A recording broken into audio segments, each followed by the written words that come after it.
Eu estou um pouco cansado agora, depois de 3 dias, mas Deus não se cansa. Ele é fiel. Vamos então começar a ler e estudar o livro de Lucas, capítulo 11.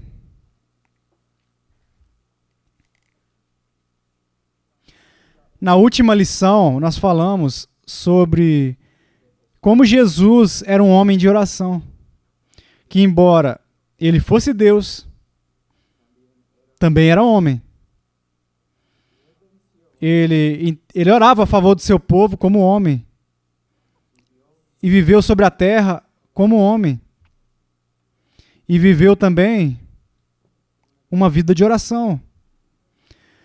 E hoje em dia, quando eu falo com cristãos, não importa onde, latinos-americanos, lá nos Estados Unidos, Canadá, Rússia, África, Ásia, quando falamos sobre a oração, quase todos reconhecem que não oram como deveriam.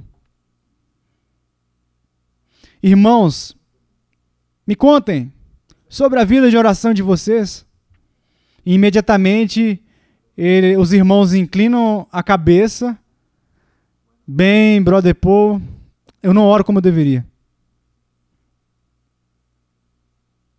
Às vezes as pessoas, elas me criticam dizendo que eu sou um homem muito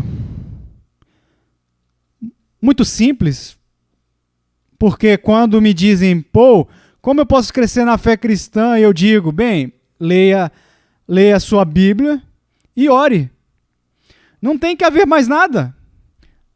Leia a tua Bíblia e ore.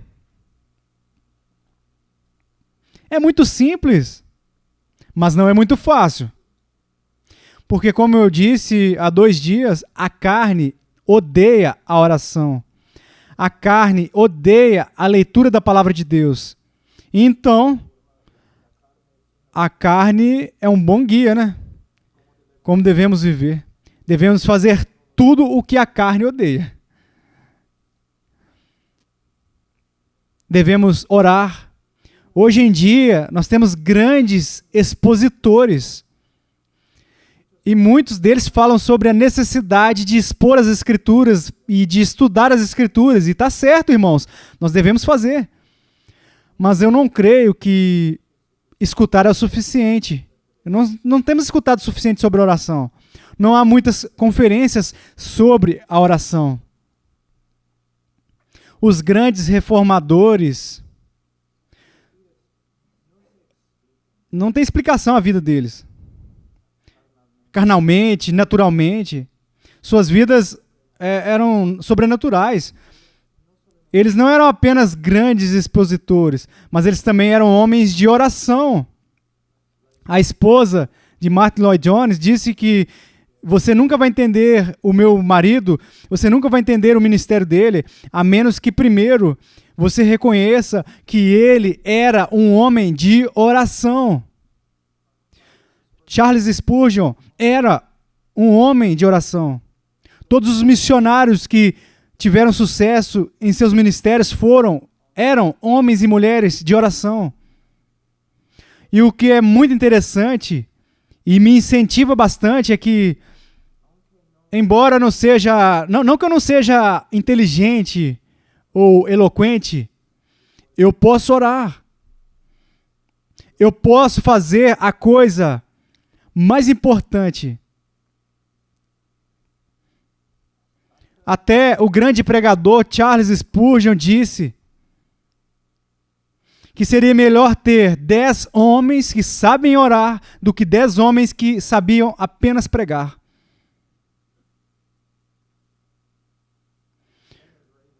Leonardo Ravenhill, não sei se vocês já escutaram esse nome, ele era um grande pregador inglês. Um pregador muito poderoso, cheio de fogo, um homem perigoso é pouco perto dele. E ele falou sobre um homem que era um homem de oração, que uma vez ele entrou no quarto onde esse homem estava orando e ele parou e não disse nada. E ele deu um passo assim, para trás. E ele perguntou, por Por que retroceder? Sim, sim, assim. Ele disse, porque você nunca pode dar as costas para ele, a realeza. Não? Irmãos, embora eu não tenha sido um homem, às vezes eu prego com esses homens aqui por aí afora, e eu não posso acreditar que, assim, eu não sou um ótimo acadêmico. Definitivamente eu não sou o mais inteligente. Não sou eloquente. De fato, quando eu estudo os meus talentos naturais, eu não consigo encontrar talentos naturais. Mas o homem mais incapaz e o homem mais fraco pode orar.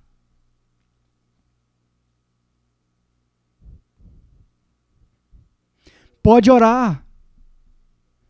E por intermédio da oração, o Senhor pode usar o menor homem que existir, mais incapaz, para fazer grandes coisas. Uma vida de oração. Um homem que sabe que não é muito inteligente e que não é muito poderoso, ele se apega à palavra de Deus, que é a inteligência de Deus. Ele se apega à oração, onde Deus pode tirar um maior proveito e fazer o fraco se tornar forte. O nosso problema não é que somos muito fracos, é que não reconhecemos quando devemos reconhecer que somos fracos. Porque mesmo os homens muito dotados de dons naturais não podem avançar o reino de Deus. Porque não é pela carne, é pelo Espírito. E nós precisamos de maior dependência da palavra de Deus e do Espírito Santo. E podemos ver isso na vida do nosso Senhor Jesus Cristo. E aqui na Bíblia diz que um dos discípulos se aproximaram dele e pediu: Senhor, nos ensina a orar. Não é interessante? Jesus ressuscitou os mortos. Jesus expulsou os demônios. Jesus caminhou sobre as águas. Mas os discípulos nunca se aproximaram dele pedindo: Senhor, nos ensina a ressuscitar os mortos. Senhor, nos ensine a caminhar sobre as águas. Então eu acho que quanto mais coisas... Como eu posso dizer isso?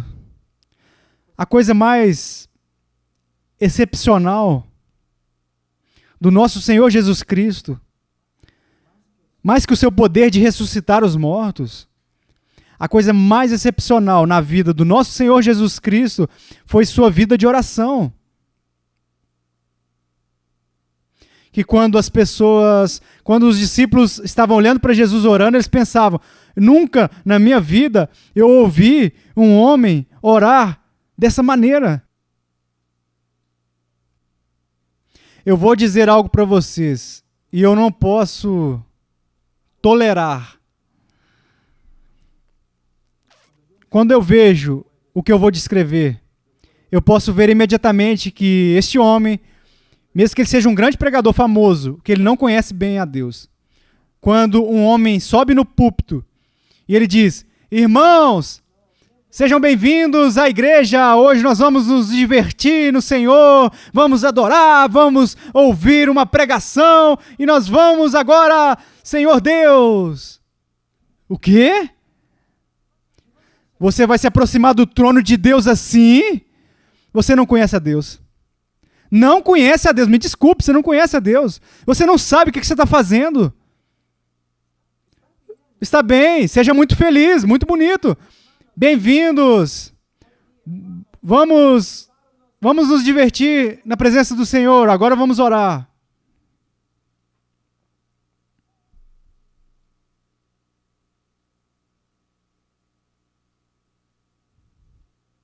Senhor, nos apresentamos diante de Ti, em nome do Teu Filho Jesus Cristo. Pode ver a diferença? Não é uma atuação. Se você conhece a Deus como Ele é revelado nas Escrituras, você não vai entrar diante dEle como um tolo na presença dEle. Como se você estivesse falando comigo ou com outro homem. Vocês me entendem? Não há muito temor de Deus, porque as pessoas não conhecem a Deus.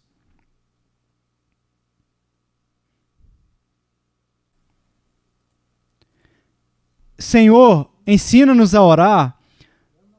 Como vai ensinar a orar? Você não pode ensinar como orar se você não conhece a Deus. Aí não vale.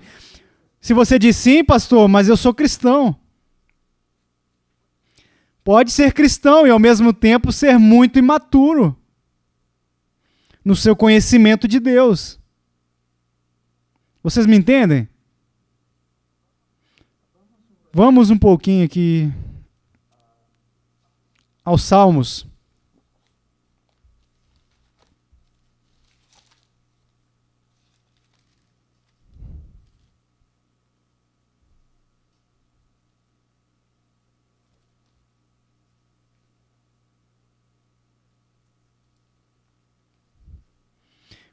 Capítulo 50,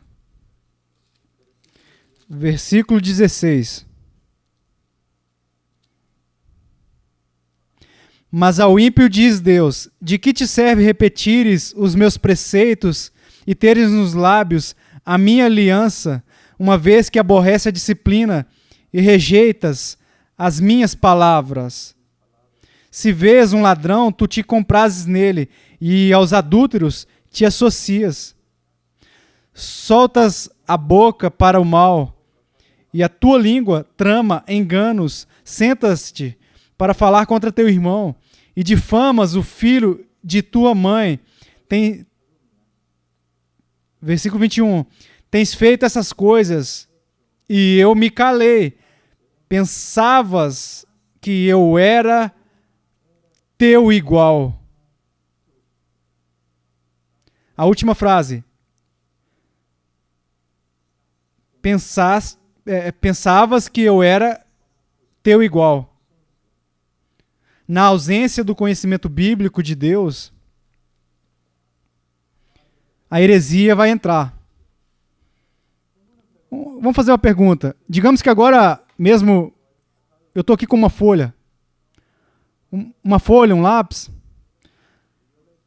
E eu dou 1 hora para vocês fazerem uma lista dos atributos de Deus. E não somente eu peço vocês uma lista, mas quero também uma definição de cada atributo. A maioria dos irmãos não pode fazer isso.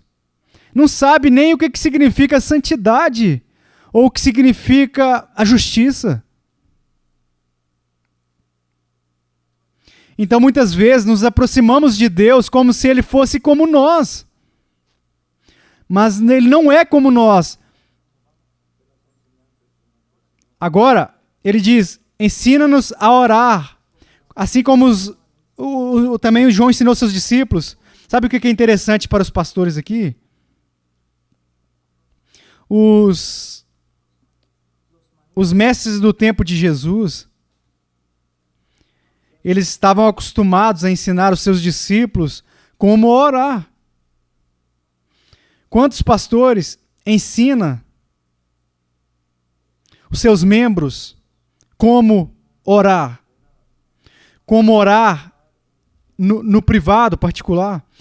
Como orar em uma congregação? A nossa igreja começa o principal culto no domingo, começa às 10. E das 10 às 11 é somente oração corporal, todo mundo junto. Toda a igreja ora, debaixo da direção dos anciãos, por 1 hora. Irmãos, quando nós começamos foi terrível. Porque as pessoas não sabia como orar biblicamente.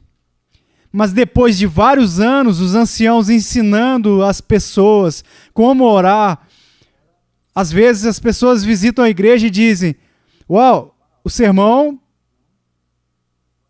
foi bom, foi edificante, mas o que me impactou foi a hora da oração. Como oram os irmãos, entende? Se lembrem, pastores, que o Senhor disse que seria casa de oração, o templo. Os nossos pastores, levem essas palavras a sério, pastores. Quarta-noite, muitas vezes, nós temos o que nós chamamos de assembleia solene. A igreja pode orar por 1 hora, 2 horas, 3 horas. Mas orando biblicamente. Por quê? Porque os pastores investiram anos ensinando a congregação como orar publicamente. É possível pregar de uma maneira não bíblica. Sim.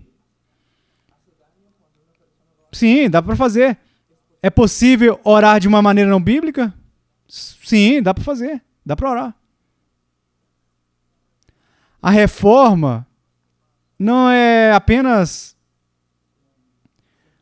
uma doutrina da graça isolada. A reforma é baseada na doutrina da sola Escritura. E que nós temos que confirmar cada aspecto da nossa vida, do nosso pensamento, cada aspecto do nosso ministério, da nossa igreja, ao que está escrito. Então, se vamos orar com uma congregação, precisamos aprender como orar biblicamente.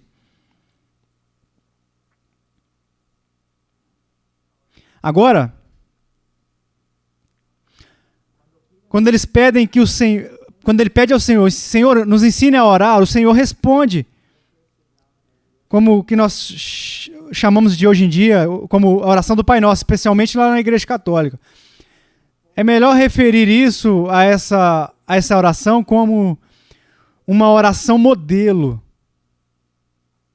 Aqui também, veja o que está acontecendo. De novo, desculpe o meu espanhol, porque eu também estou muito cansado. Mas eu espero ser capaz de comunicar o que eu quero dizer. Existe apenas uma vez nas Escrituras, em todas as Escrituras, quando uma pessoa pergunta a Deus como ela deve orar, somente uma vez. E a resposta está aqui, o Pai Nosso. Mas principalmente, geralmente as pessoas não oram assim. Ou lá na Igreja Católica, tem a oração do Pai Nosso, mas de uma maneira totalmente antibíblica, com vãs repetições.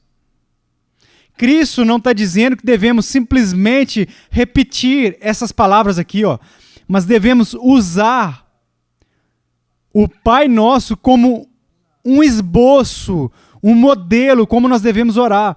Nós temos aqui o Pai Nosso aqui no capítulo 11, mas vamos a Mateus, onde vemos a versão mais completa. Mateus capítulo 6, versículo 9. Portanto, vós orareis assim: Pai nosso que estás nos céus. Aqui nós temos o que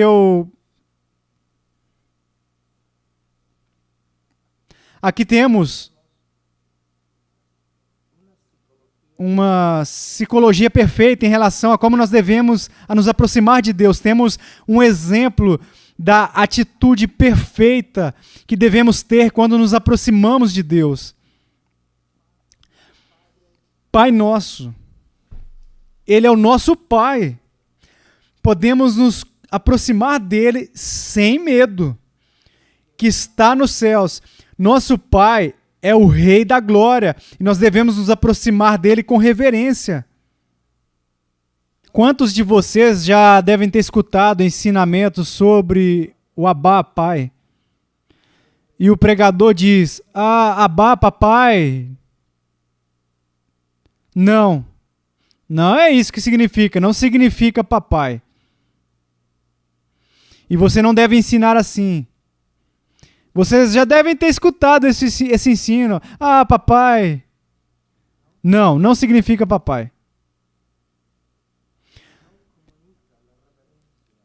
Não comunica a referência encontrada na palavra Abá.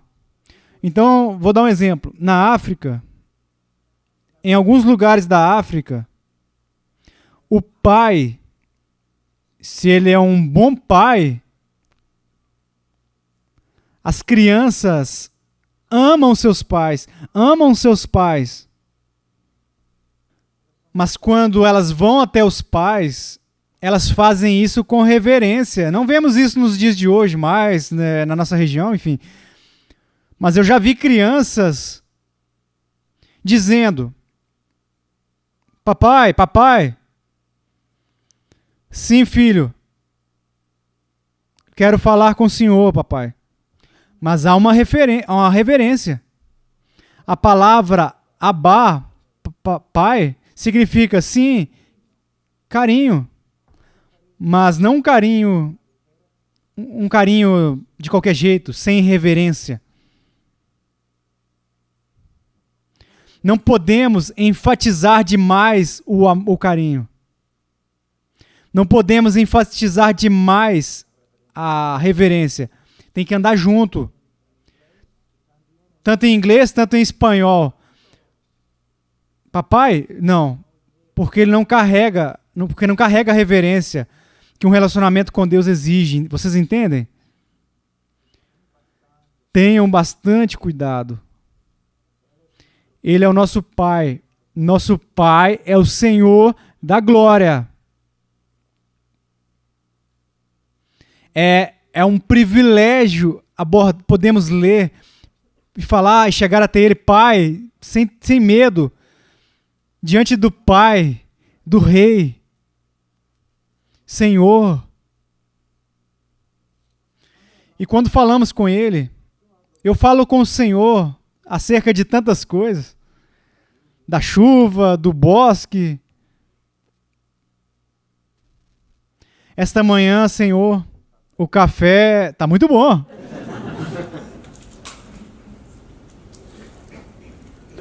Mas eu nunca vou deixar de lado a reverência, o privilégio. Eu deveria estar no inferno, condenado, eternamente. Um verme, nada mais. Mas eu fui salvo.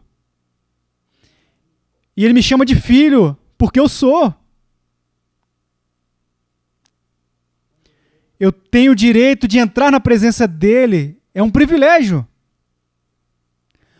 Um homem que estuda a Bíblia de Gênesis e Apocalipse, um homem que estuda a Bíblia de Gênesis e Apocalipse, uma pessoa que satura sua vida na palavra de Deus, ela vai ter uma atitude correta.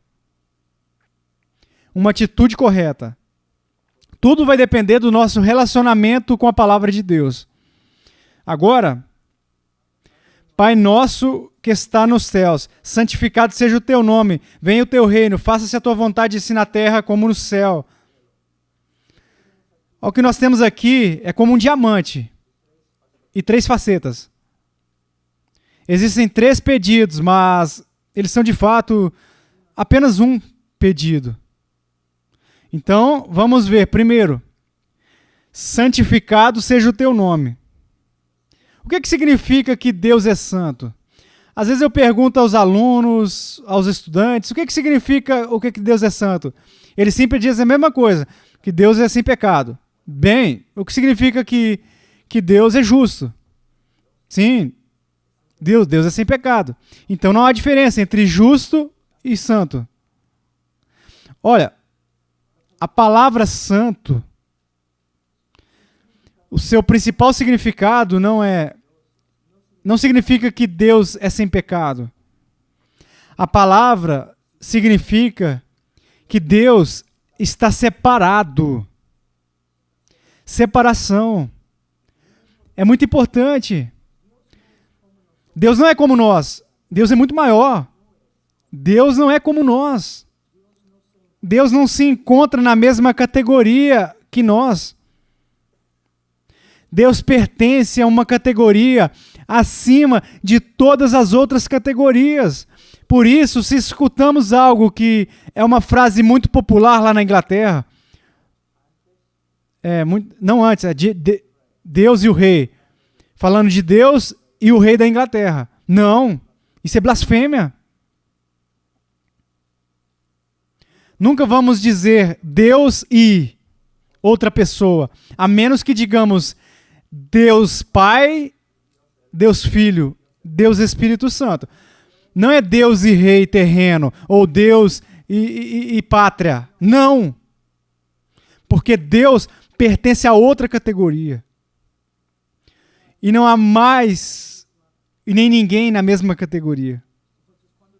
Então, quando dizemos que Deus é santo, estamos dizendo que ele está numa categoria, que ele tem uma categoria, ela está numa categoria, ele tem valores infinitamente acima de todos os outros mais. E secundariamente, a propósito, sem pecado, mas sem pecado ou simplesmente porque ele está separado. Porque quer dizer que Deus está separado de tudo. Não é comum. Não é como os outros. Não devemos ter no nosso coração lealdades que estão competindo um contra o outro.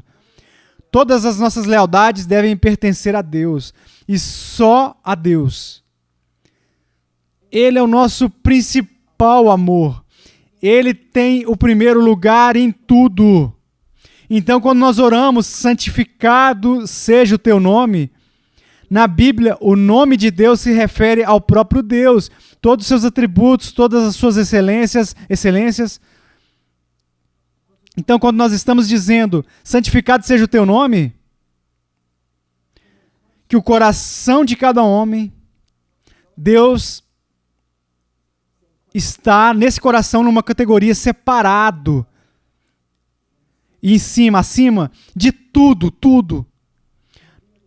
Hoje em dia, na maioria dos homens, alguns homens que dizem que acreditam em que Deus existe, eles vivem como ateus.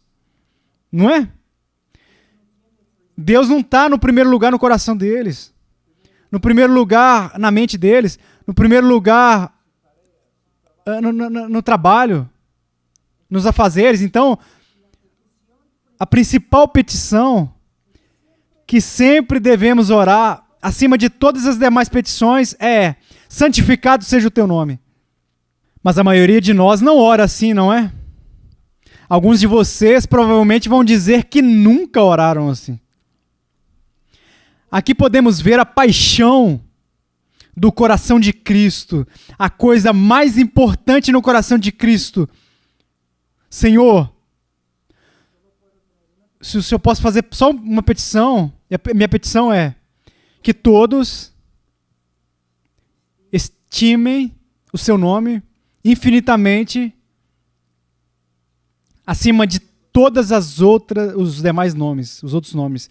Que no coração de cada homem o Senhor seja o principal, o supremo, esteja acima. Uma igreja ora, né? Ela tem o tempo de oração congregacional. O que acontece? Alguém tem um pedido de oração? Sim, pode orar pelo meu tio, porque o seu joelho está machucado. Pode orar pela minha vaca, porque ela não está dando leite. E nesse momento, o meu joelho está doendo. Por favor, ore por mim. Irmãos, veja como é a oração congregacional na igreja de hoje.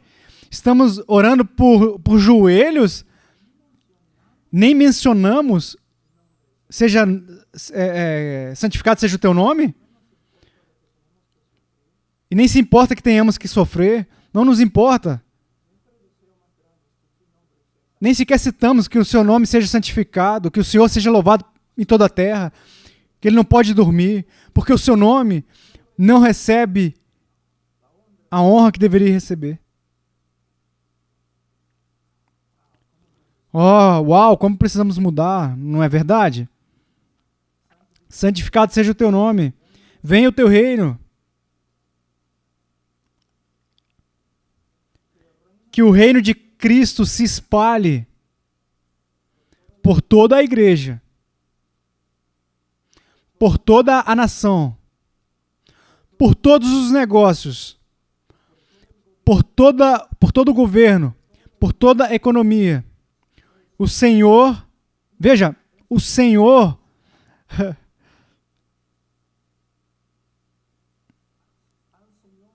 ao Senhor pertence todas as coisas. Abraham Kuyper, um grande teólogo, disse: quando Cristo voltar, sabe o que vai acontecer? Ele vai estender a sua mão sobre a terra e vai dizer: minha, meu. E o que nós estamos perguntando aqui é que todas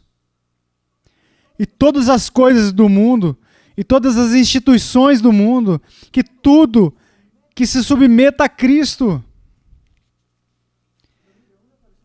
Uma pessoa que ora para mim, santificado seja o teu nome, na terra, também tem que dizer: Senhor, santificado seja o teu nome em mim. E eu vou estudar as Escrituras e eu vou orar para que o meu pedido se realize. Não é? Não estamos apenas orando pelas pessoas por aí, ou pelo mundo, ou pela igreja, estamos orando por nós mesmos. Estamos fazendo um compromisso. Que o teu nome seja santificado, e eu mesmo vou trabalhar, vou lutar para que o seu nome seja santificado em mim, e também que eu seja um instrumento para que o seu nome seja santificado no mundo. É o trabalho da igreja. É trabalhar para que o nome de Deus seja levado para todo mundo, e para que o seu reino soberano se estenda por todos, sobre todos, e acima de tudo. Isso não significa que será pela força, usando a força militar, que vamos derrubar o de governo. Não é isso que significa. O que significa é que nós vamos pregar o evangelho no poder do Espírito Santo para que os homens se convertam em todo o país e que eles mudem por intermédio do evangelho. Por intermédio do evangelho. Agora, assim, venha o teu reino, faça-se a tua vontade.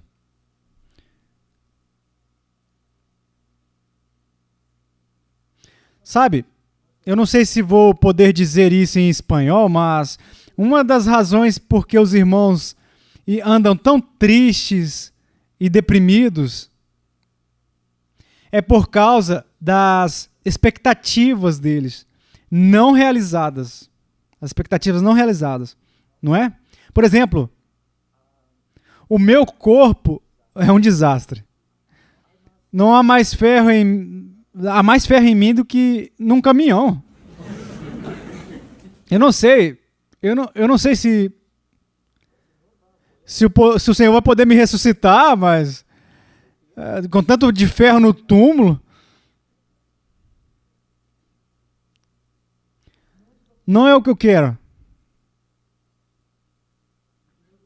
Eu gosto de levantar peso, malhar. Eu gosto de lutar. Sim, é divertido para mim. Mas agora eu não posso, porque o meu corpo dói.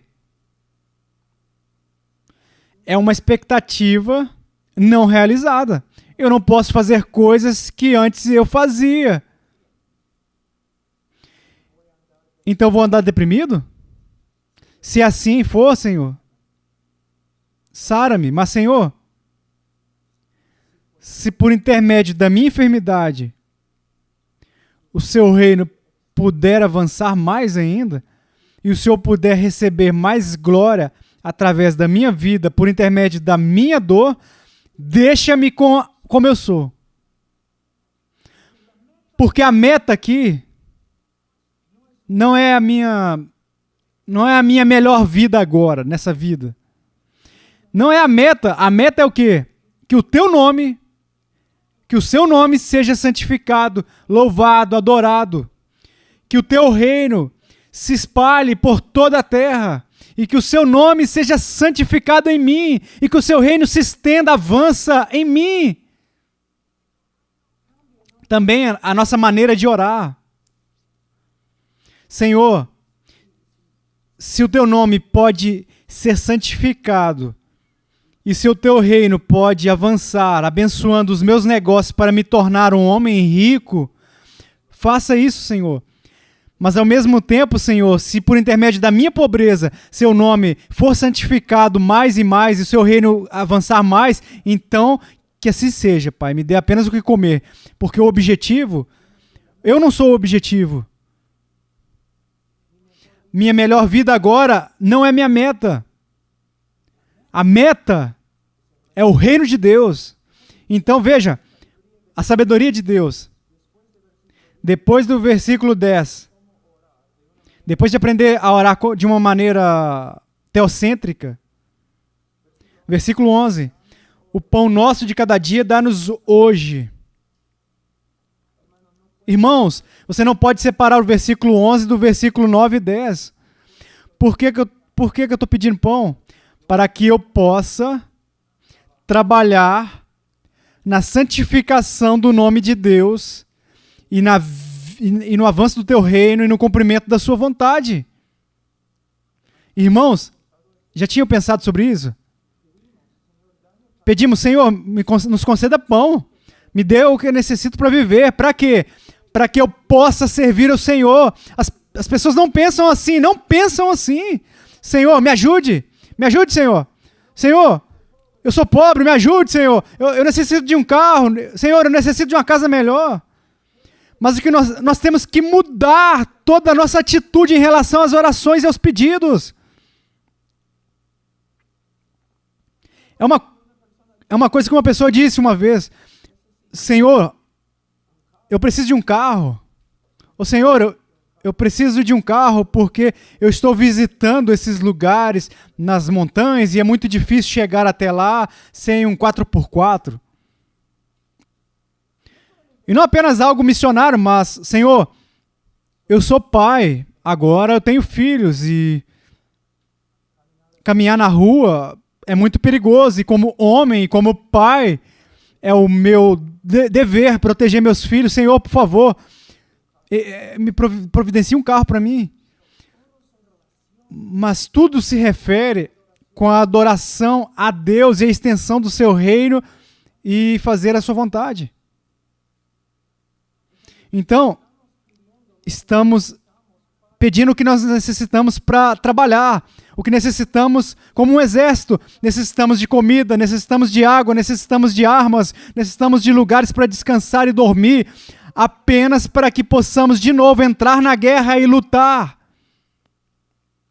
É assim que é uma igreja, é assim que uma igreja deve orar.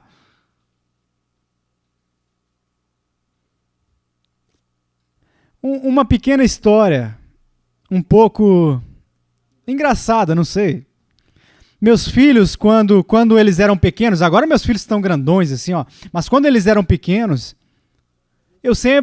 quando eles eram pequenos, eu andava muito em selvas, em lugares perigosos, e às vezes eu voltava para casa cansado e todo destroçado. E os meus filhos, papai, o que o senhor faz? O senhor sai, o senhor volta, o senhor vai em lugares estranhos, o que o senhor faz? E eu respondi para eles, eu não posso dizer para vocês. Por quê? Bem, vocês não vão acreditar. Então, como uma criança, papai, o que faz? O senhor faz? Um dia, quando vocês forem mais maduros, eu vou contar para vocês. Então, sempre depois de cada viagem, a Rússia, a África, a selva, qualquer lugar no Oriente Médio. Papai, o que o senhor faz? Ok, depois eu vou dizer. Se senta aí. Agora, eu vou dizer para vocês que vocês têm que acreditar. Vocês prometem que vão acreditar? Sim, papai. O que o senhor faz? Quando eu saio, eu luto contra dragões. O quê? Não, quando eu saio atrás de dragões, monstros, em todos os países onde eu vou. E as pessoas sofrem muito por causa desses monstros, desses dragões. E eu vou e eu mato eles. Não! Sim, eu disse para eles sim. Sim. Irmãos, no Peru, a gente diz às vezes, eu já escutei, enfim, não sei se todos os peruanos dizem isso, mas eles dizem, você vive porque é grátis. A única razão porque a gente vive é porque não tem propósito. Enfim, eles vivem porque tá livre, grátis, é de graça para viver. Muitas pessoas vivem assim. Mas se eles são cristãos bíblicos, a sua vida é outra. A vida deles é outra. É uma história. Uau! Uma dona de casa. Ela é uma dona de casa. Mas ela tem um dom extraordinário de orar. À tarde, de manhã, nas noites. Ela se converte e ela é uma dona de casa e se torna uma guerreira que luta contra dragões, que peleja pela libertação das pessoas. Um homem trabalha como um carpinteiro todos os dias, não é? Um trabalho difícil, mas não é um carpinteiro. Ele está ali para ganhar dinheiro, para sua família, mas também para propagar o evangelho que ele está crendo e ele está lutando contra dragões.